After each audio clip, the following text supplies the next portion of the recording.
Jadi menurut saya survei telepon ini bisa menggambarkan situasi sentimen pemilih terhadap deklarasi pasangan Anies dan Muhaimin Iskandar yang dikenal sebagai pasangan Amin, kira-kira begitu ya. Nah ini hasilnya Bung Saidiman ya. Jadi kalau diadakan pemilihan, nah kita tadi Anda menyebut ini karena kita ingin ngecek pasangan, oleh karena itu ini pasangan langsung ya. Jadi pasangan Anies Baswedan dengan Muhaimin Iskandar, gitu ya. Kemudian kita bikinkan simulasi. Ini hanya sebuah simulasi. Sebenarnya target kita adalah ingin tahu pasangan Amin ini, gitu ya. Oleh karena itu lawannya bisa dibuat berbagai simulasi. Tapi di sini kita hanya membuat satu simulasi sesuai dengan perkembangan berita dan opini yang berkembang. Dalam hal ini Ganjar akan berpasangan dengan siapa, kan belum putus, tapi kan udah banyak pembicaraan. Salah satu yang dibicarakan adalah Ridwan Kamil, mungkin dengan Ganjar Pranowo. Kita dapat informasi udah ketemu dengan PDI Perjuangan Ridwan Kamilnya, walaupun belum putus gitu ya. Itu satu. Kedua, Erick Thohir berpasangan dengan Prabowo Subianto gitu ya. Itu juga mungkin karena Prabowo ini di samping ada Golkar juga ada PAN dan kita melihat PAN adalah pendukung Erick Thohir untuk menjadi wakilnya dengan siapapun, termasuk dalam hal ini dengan Prabowo. Dan Pak Erick sudah sosialisasi juga. Udah melakukan sosialisasi cukup lama gitu ya. Dan oleh karena itu simulasi ini itu ada dasarnya untuk kita buat gitu ya. Tentu aja pasangan Prabowo dengan Erick atau Ganjar dengan Ridwan Kamil bisa berubah dalam waktu bulan-bulan ke depan, hari-hari ke depan ini, dalam waktu yang tidak terlalu lama. Tapi mungkin ya Anies dengan Muhaimin mungkin udah relatif stabil, anggap begitu.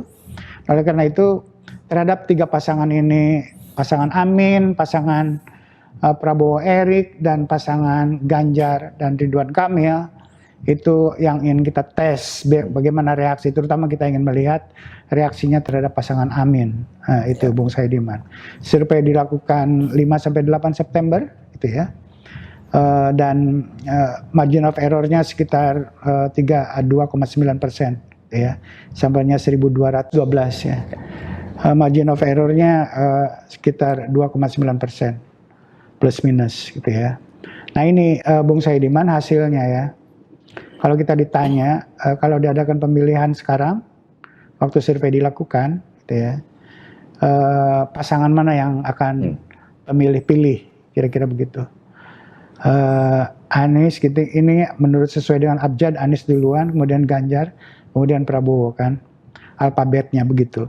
Anies Baswedan, Muhaimin Iskandar 16,5%, Ganjar Pranowo, Ridwan Kamil 35,4%, Prabowo Subianto, Erick Thohir 31,7%, ya.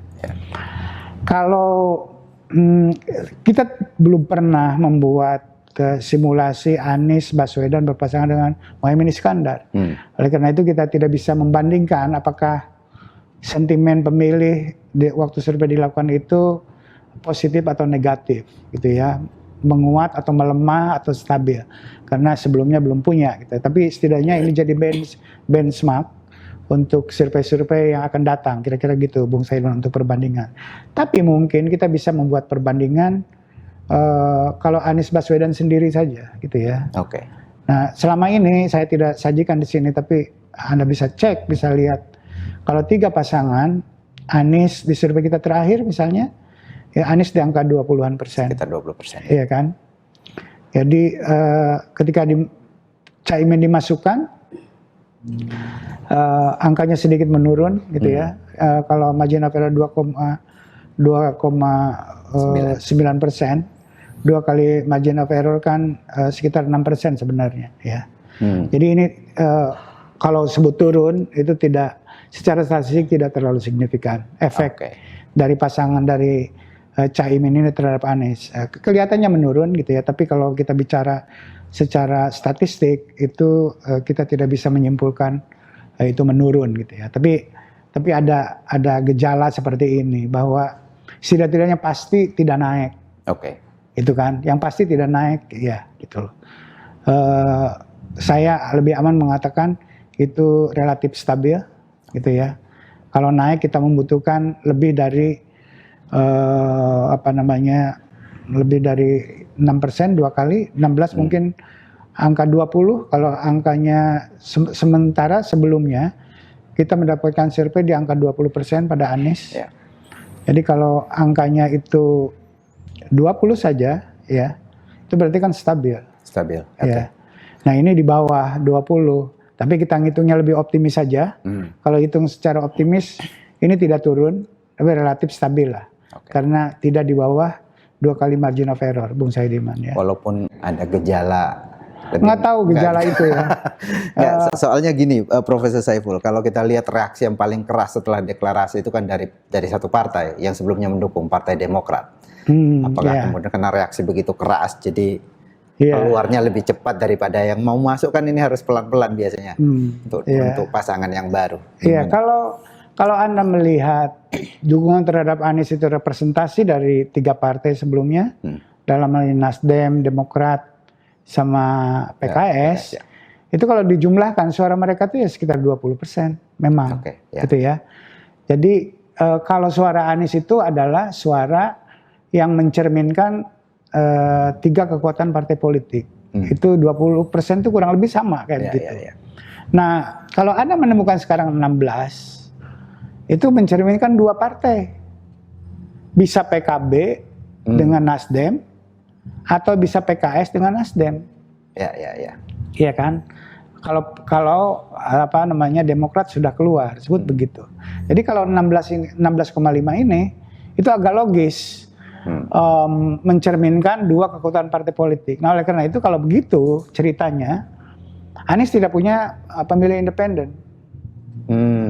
Itu pemilihnya sangat berhubungan erat dengan partai politik pendukungnya.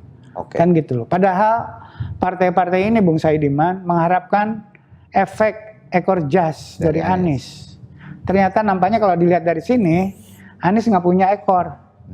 Iya kan? Ini suara partai. Ini suara partai pendukungnya, kira-kira kayak begitu ya, untuk sementara ya. Nah itu kita lihat. Kemudian ini Ganjar Pranowo 35,4. Ini mirip dengan hasil survei nasional kita bulan lalu, bulan Agustus. Kan kita menemukan ini yang dirilis. Yang pertama Ganjar 35 something kayak gitu. Ya sekitar ini. Kurang lebih sama seperti ini. Kelihatan di sini yang berubah itu, atau walaupun berubah tidak signifikan daripada Anies. Anies tidak mengalami kenaikan lah setidaknya. Dia stabil di situ. Jadi yang tidak tahunya naik, kira-kira begitu ya. Jadi survei telepon ini kurang lebih sama dengan survei nasional yang sampelnya besar waktu itu ya, 4.000-an ya, 4.600 sekian. Jadi saya cukup yakin bahwa ini reliable data ini gitu ya, bahwa posisi reaksi pemilih nasional terhadap pasangan Amin ini ya memang segini, tidak menunjukkan gejala meningkat. Setidak-tidaknya, kira-kira begitu. Kalau dibilang menurun, saya tidak bisa bilang begitu. Tapi kalau meningkat pasti tidak, kira-kira begitu, Bung Saidiman ya. Itu bagaimana reaksi pemilih sementara setelah 2 hari, 3 hari setelah deklarasi. Hasilnya seperti ini. Ekspektasi Amin itu kuat gitu ya, belum terlihat. Mungkin butuh waktu beberapa untuk sosialisasi dan sebagainya. Mungkin PKB juga masih belum panas mesinnya. Kita sebut berpikir positif, kira-kira begitu Bung Saidiman ya. Jadi butuh waktu ngantri masuk ke kotaknya Anies, kira-kira seperti itu.